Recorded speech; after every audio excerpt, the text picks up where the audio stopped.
ça ne plaisait pas, cette enquête. Et certains d'entre vous se souviennent peut-être que j'ai vécu protégée pendant ces 7 années. Ensuite, je suis allée en Norvège parce que je n'avais plus d'avenir ici à ce moment-là, parce que l'enquête avait vraiment déplu.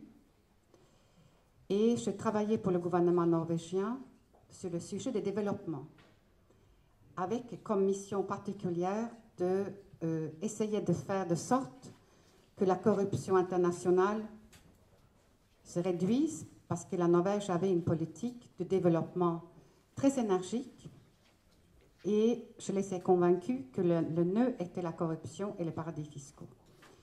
Donc je suis restée au service de la Norvège pendant 7 années, et j'ai travaillé beaucoup en Afrique, où j'ai construit des unités de lutte contre le blanchiment, des unités de lutte contre la corruption. J'ai conseillé beaucoup de pays. Et là aussi, j'ai vu de mes yeux les contrats des multinationales passer pour avoir accès aux ressources, qui ne laissent rien au pays. Ça, je l'ai vu en Zambie, je l'ai vu au Mali, où les contrats miniers passaient souvent par corruption.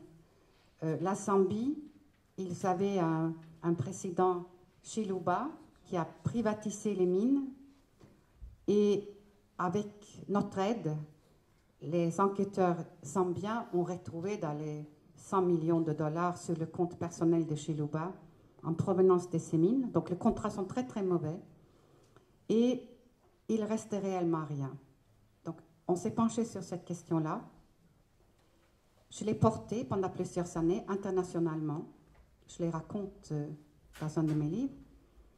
Nous avons fait une étude pour chercher à savoir quels sont les fonds qui auraient dû revenir aux pays en voie de développement et qui ont été détournés par les multinationales et par la corruption, et notamment par les mécanismes de prix de transfert, que je pourrais vous expliquer si vous le souhaitez.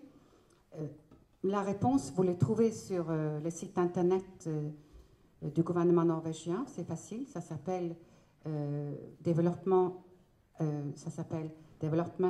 and et paradis fiscaux. Et ça a été publié en 2009. La réponse, c'est 1000 milliards, grosso modo. Dans ce rapport, vous trouvez comment on calcule ce chiffre. Il y a différentes méthodes. Et ce qui est intéressant, c'est que quelle que soit la méthode, c'est l'ordre de grandeur. C'est l'ordre de grandeur. Et pour vous permettre de vous situer les idées, c'est donc 10 fois le montant de l'aide au développement. Donc la vérité, celle que nous ne voyons pas, ce que nous ne voulons pas voir, c'est que le Mali, la Tanzanie,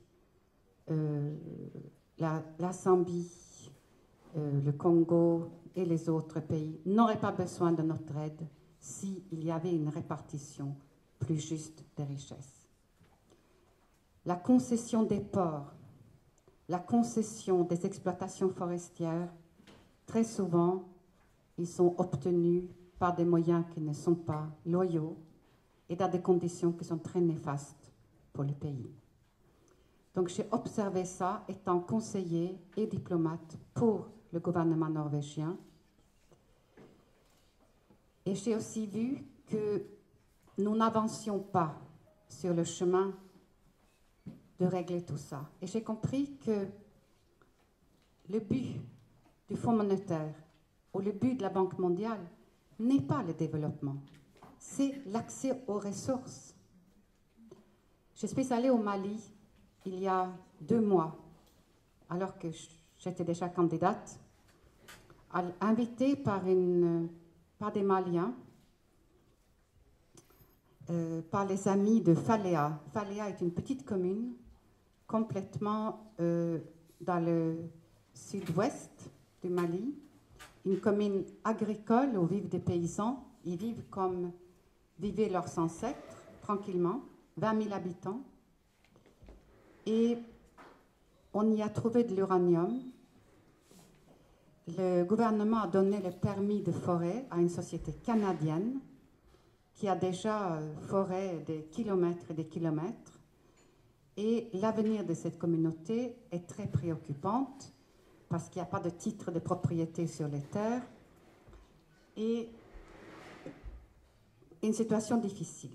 Avant d'aller au Mali, j'ai lu le rapport du Fonds monétaire qui recommande au Mali d'augmenter l'exploitation de leurs ressources minières parce qu'ils sont très endettés, le Mali.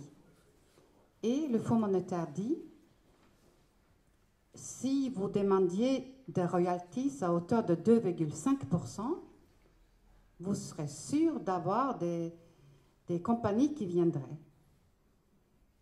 Et j'ai rencontré les ministres des Mines, le Premier ministre, le Président de la République. Je ne sais pas comment ça va se terminer. Le Président de la République m'avait promis, ainsi qu'à Michel Rivasi, que certains d'entre vous connaissent bien, je pense, que cela ne se ferait pas. Parce que pour que le Mali touche 2,5%, détruire la vie d'autant de gens, ça ne me paraît pas raisonnable. Bref, pour vous dire qu'il y a une forme de continuité dans ma vie et dans l'appréhension de la réalité et dans la compréhension assez fine que j'ai de ça, parce que je l'ai réellement vu et observé avec aussi donc les fonds norvégiens pendant 7 à 8 années et qui a complété la connaissance que j'avais à partir de l'affaire Elf sur les paradis fiscaux, par exemple. Parce que dans l'affaire Elf, il y avait aussi une utilisation très intensive des paradis fiscaux. Et donc j'ai compris que tous les escrocs, si je peux dire, tous ceux qui pillent, que ce soit la compagnie ou les pays, pour pouvoir recycler l'argent, ils utilisent les paradis fiscaux, comme les multinationales qui ne payent pas d'impôts. Et lorsque j'entends Sarkozy dire « mais moi je vais modifier les régimes, le régime financier, je vais réguler les paradis fiscaux », en réalité, il ne s'est rien passé, et vous l'avez bien observé. En réalité, la sphère financière continue comme avant et s'attribue une trop grande partie de notre richesse commune par les rémunérations excessives et par les bonus. Donc ça, c'est un peu l'arrière-fond, parce que j'ai compris un peu tard dans ma vie que tout cela ne peut changer que parce que nous, les citoyens, nous décidons que cela doit changer.